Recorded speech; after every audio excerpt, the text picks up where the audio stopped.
بسم الله الرحمن الرحيم. ألف لام را. تلك آيات الكتاب المبين. إنا أنزلناه قرآنا عربيا لعلكم تعقلون. نحن نقص عليك أحسن القصص بما أوحينا إليك هذا القرآن وإن كنت من قبله لمن الغافلين. إذ قال يوسف لأبيه يا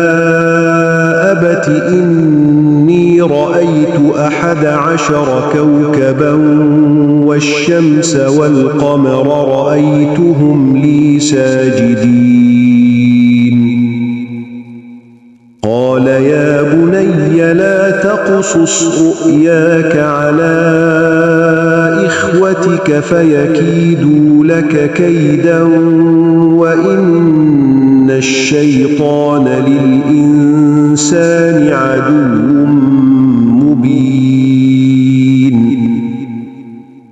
وكذلك يجتبيك ربك ويعلمك من تأويل الأحاديث ويتم نعمته عليك وعلى آل يعقوب كما أتمها على أبويك من قبل إبراهيم وإسحاق إن ربك عليم حكيم. لقد كان في يوسف وإخوته آيات للسائلين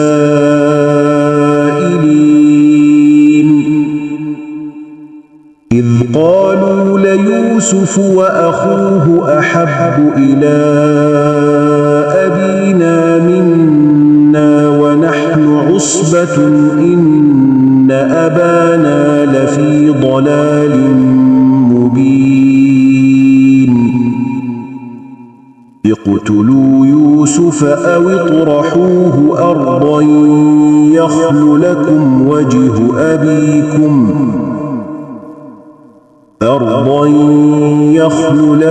وجه أبيكم وتكونوا من بعده قوما صالحين.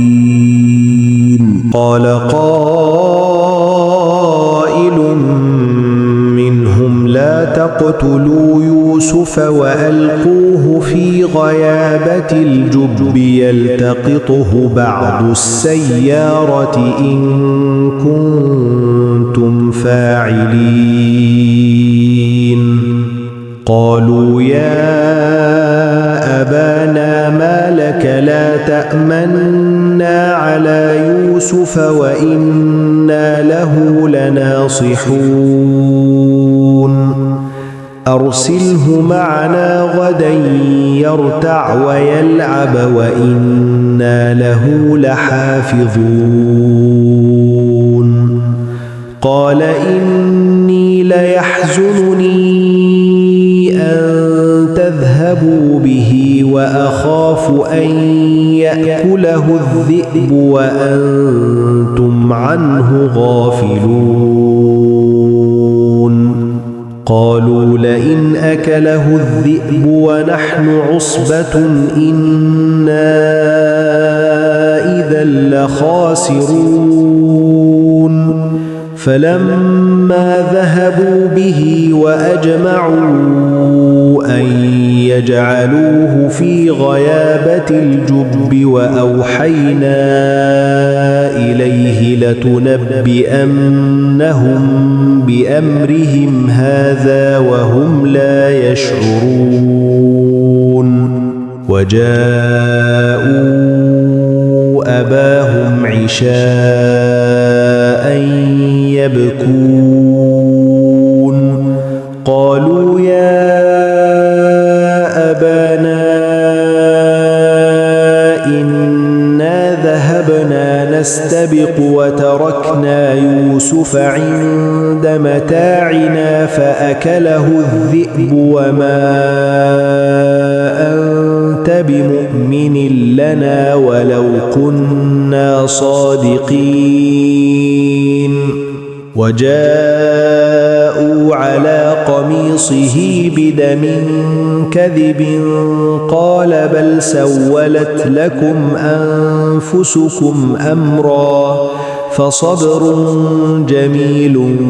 والله المستعان على ما تصفون وجاءت سيارة فأرسلوا واردهم فأدلى دلوه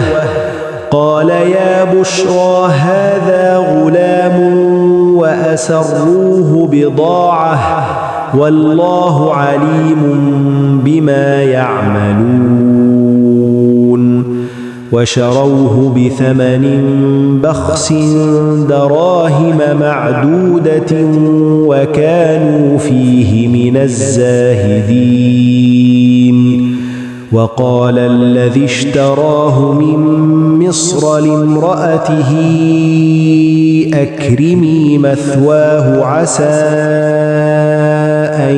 ينفعنا أو نتخذه ولدا وكذلك مكنا ليوسف في الأرض ولنعلمه من تأويل الأحاديث والله غالب على أمره ولكن أكثر الناس لا يعلمون ولما بلغ أشده آتيناه حكما وعلما وكذلك نجزي المحسنين وراودته التي هو في بيتها عن نفسه وغلقت الأبواب وقالت هيت لك قال معاذ الله إنه ربي أحسن مثواي إنه لا يفلح الظالمون ولقد همت به وهم بها لولا أن رأى برهان ربه كذلك لنصرف عنه السوء والفحشاء إنه من عبادنا المخلصين واستبق الباب وقدت قميصه من دبر وألف يا سيدها لدى الباب قالت ما جزاء من أراد بأهلك سوءا إلا أن يسجن أو عذاب أليم قال هي راودتني عن نفسه وشهد شاهد من أهلها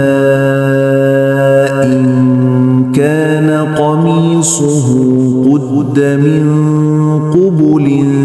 فصدقت وهو من الكاذبين وإن كان قميصه قد من دبر فكذبت وهو من الصادقين فلما رأى قميصه قد من دبر قال إنه من كيدكن إن كيدكن كيدكن عظيم يوسف أعرض عن هذا واستغفري لذنبك إنك كنت من الخاطئين. وقال نسوة في المدينة امرأة العزيز تراود فتاها عن نفسه قد شغفها حبا إنا لنراها في ضلال مبين. فلما سمعت بمكرهن أرسلت إليهن وأعتدت لهن متكئا وآتت كل واحدة منهن سكينا وقالت اخرج عليهن. فلما رأينه أكبرنه وقطعن أيديهن وقلن حاش لله ما هذا بشرا إن هذا إلا ملك كريم. قالت فذلكن الذي لمتنني فيه ولقد راودته عن نفسه فاستعصم ولئن لم يفعل ما آمره ليسجنن وليكون من الصاغرين. قال رب السجن أحب إلي مما يدعونني إليه وإلا تصرف عني كيدهن أصب إليهن وأكن من الجاهلين. فاستجاب له ربه فصرف عنه كيدهن إنه هو السميع العليم. ثم بدا لهم من بعد ما رأوا الآيات ليسجننه حتى حين. ودخل معه السجن فتيان قال أحدهما إني أراني أعصر خمرا وقال الآخر إني أراني أحمل فوق رأسي خبزا تأكل الطير منه نبئنا بتأويله إنا نراك من المحسنين. قال لا يأتيكما طعام ترزقانه إلا نبأتكما بتأويله قبل أن يأتيكما ذلكما مما علمني ربي إني تركت ملة قوم لا يؤمنون بالله وهم بالآخرة هم كافرون واتبعت ملة آبائي إبراهيم وإسحاق ويعقوب ما كان لنا أن نشرك بالله من شيء ذلك من فضل الله علينا وعلى الناس ولكن أكثر الناس لا يشكرون. يا صاحبي السجن أأرباب متفرقون خير أم الله الواحد القهار ما تعبدون من دونه أسماء سميتموها أنتم وآباؤكم ما أنزل الله بها من سلطان إن الحكم إلا لله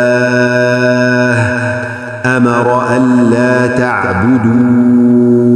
إلا إياه ذلك الدين القيم ولكن أكثر الناس لا يعلمون يا صاحبي السجن أما أحدكما فيسقي ربه خمرا وأما الآخر فيصلب فتأكل الطير من رأسه قضي الأمر الذي فيه تستفتيان وقال للذي ظن أنه ناج منه اذكرني عند ربك فأنساه الشيطان ذكر ربه فلبث في السجن بضع سنين وقال الملك إني أرى 7 بقرات سمان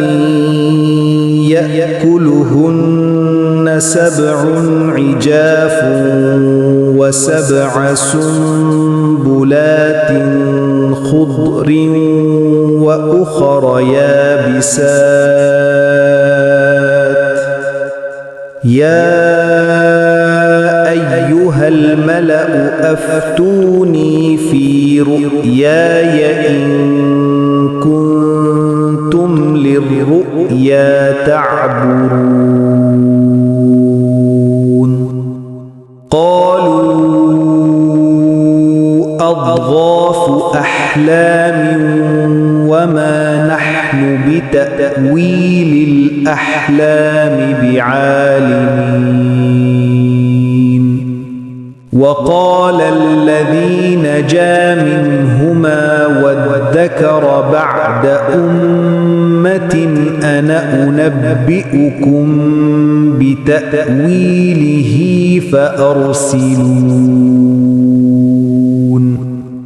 يوسف أيها الصديق أفتنا في 7 بقرات سمان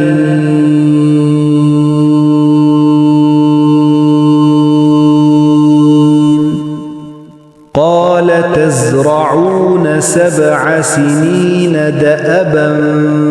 فما حصدتم فذروه في سنبله إلا قليلا مما تأكلون ثم يأتي من بعد ذلك 7 شداد يأكلن ما قدمتم لهن إلا قليلا مما تحصنون ثم يأتي من بعد ذلك عام فيه يغاث الناس وفيه يعصرون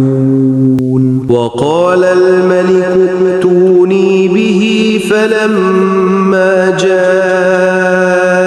الرسول قال ارجع إلى ربك فاسأله ما بال النسوة اللاتي قطعن أيديهن إن ربي بكيدهن عليم قال ما خطبكن إذ راوتن يوسف عن نفسه قلن حاش لله ما علمنا عليه من سوء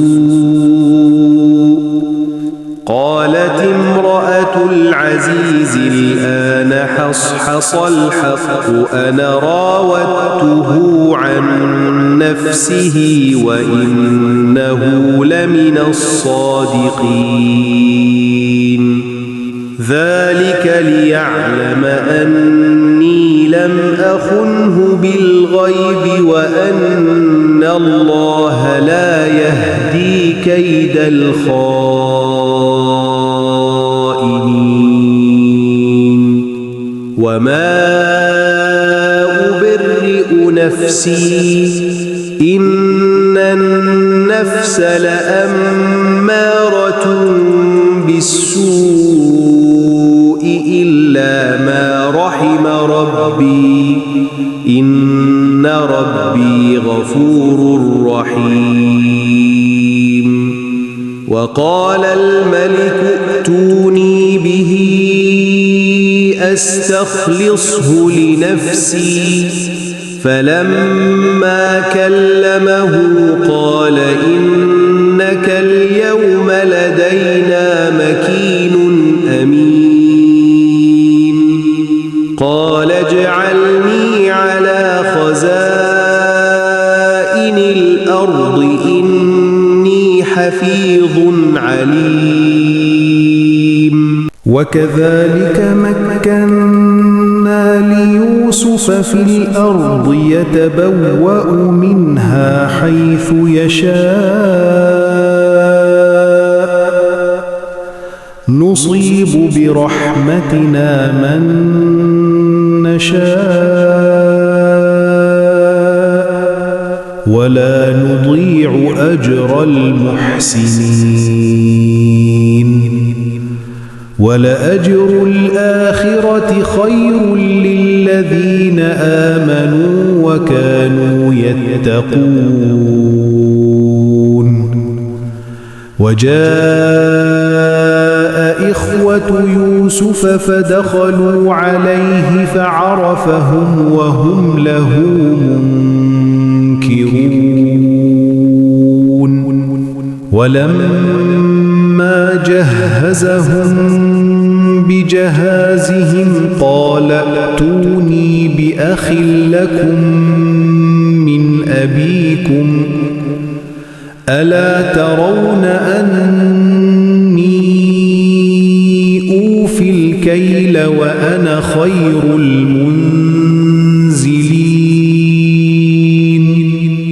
فإن لم تأتوني به فلا كيل لكم عندي ولا تقربون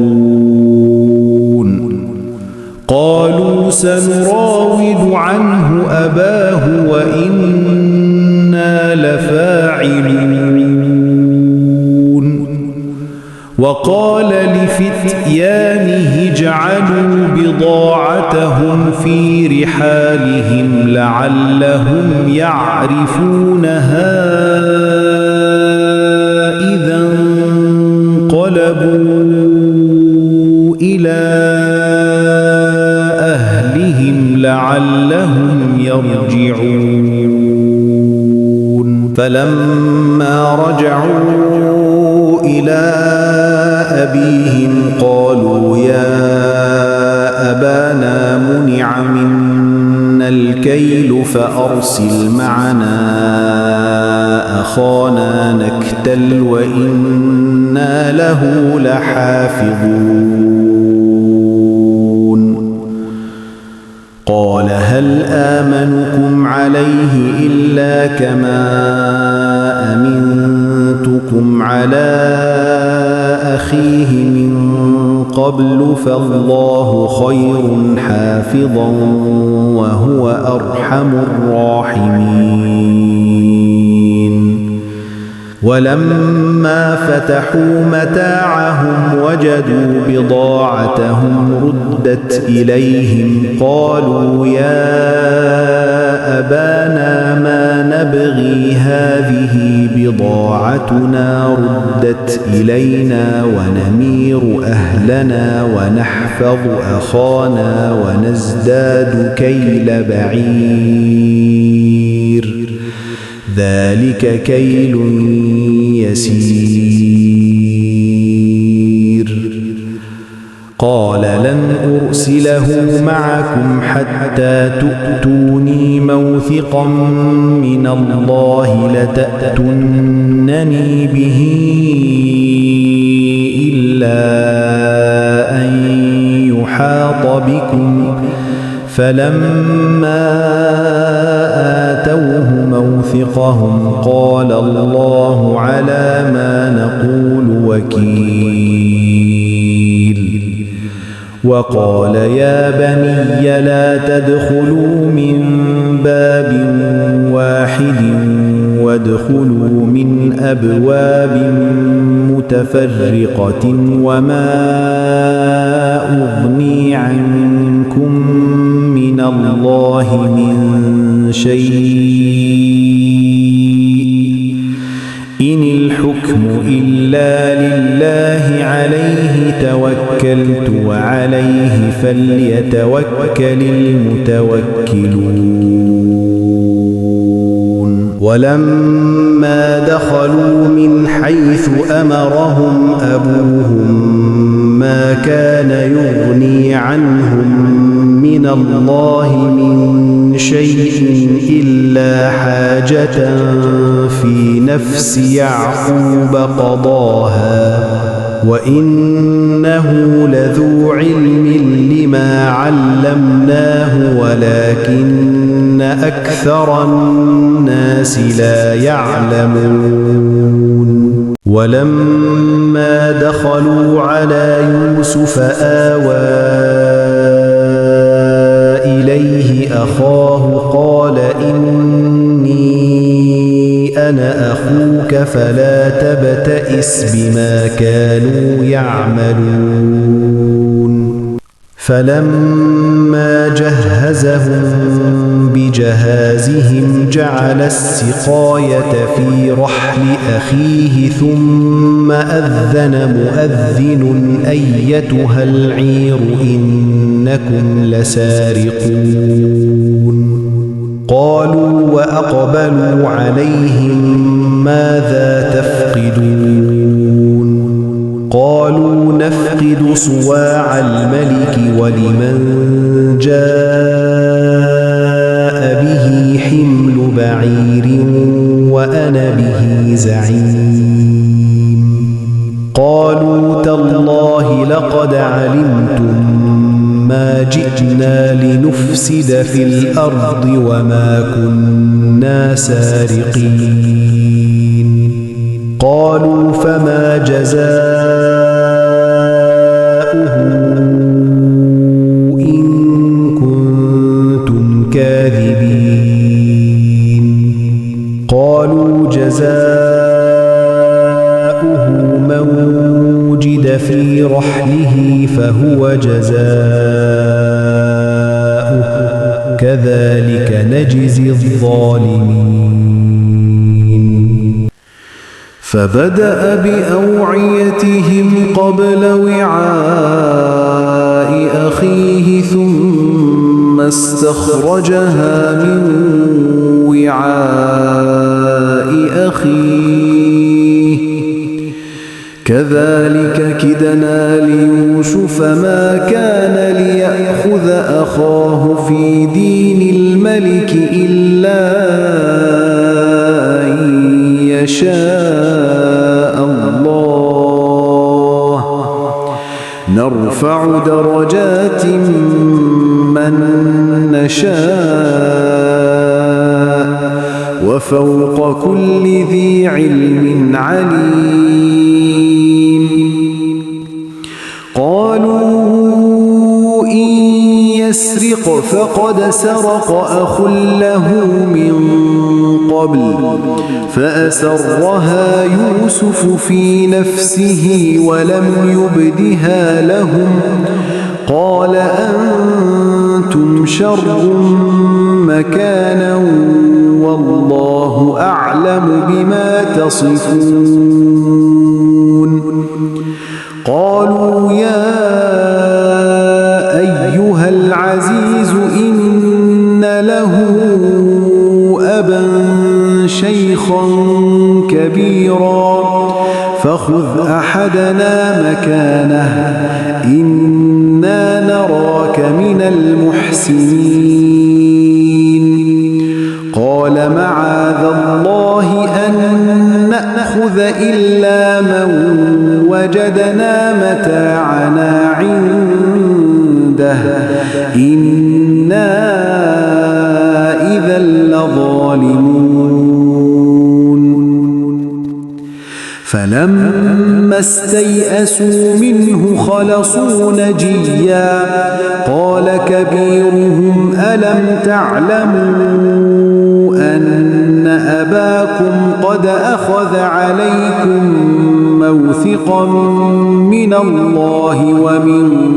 قبل ما فرطتم في يوسف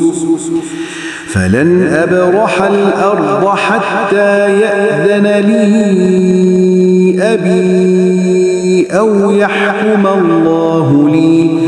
وهو خير الحاكمين ارجعوا إلى أبيكم فقولوا يا أبانا إن ابنكم سرق وما شهدنا إلا بما علمنا وما كنا للغيب حافظين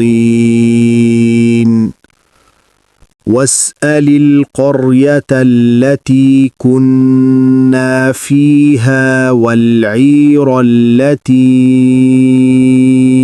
أقبلنا فيها وإنا لصادقون قال بل سولت لكم أنفسكم أمرا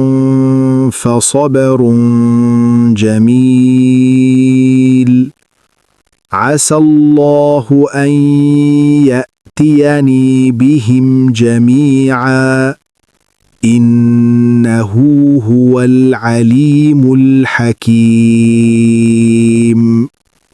وتولى عنهم وقال يا أسفا على يوسف وابيضت عيناه من الحزن فهو كظيم قالوا تالله تفتأ تذكر يوسف حتى تكون حرضا أو تكون من الهالكين قال إنما أشكو بثي وحزني إلى الله وأعلم من الله ما لا تعلمون يا بني اذهبوا فتحسسوا من يوسف وأخيه ولا تيأسوا من روح الله إنه لا ييأس من روح الله إلا القوم الكافرون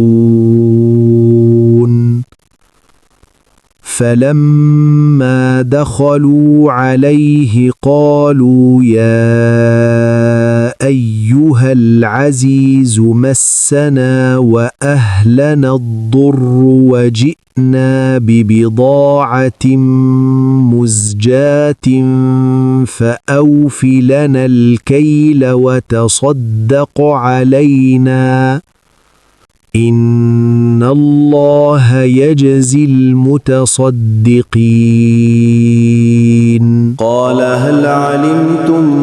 ما فعلتم بيوسف وأخيه إذ أنتم جاهلون قالوا أئنك لأنت يوسف قال أنا يوسف وهذا أخي قد من الله علينا إنه من يتق ويصبر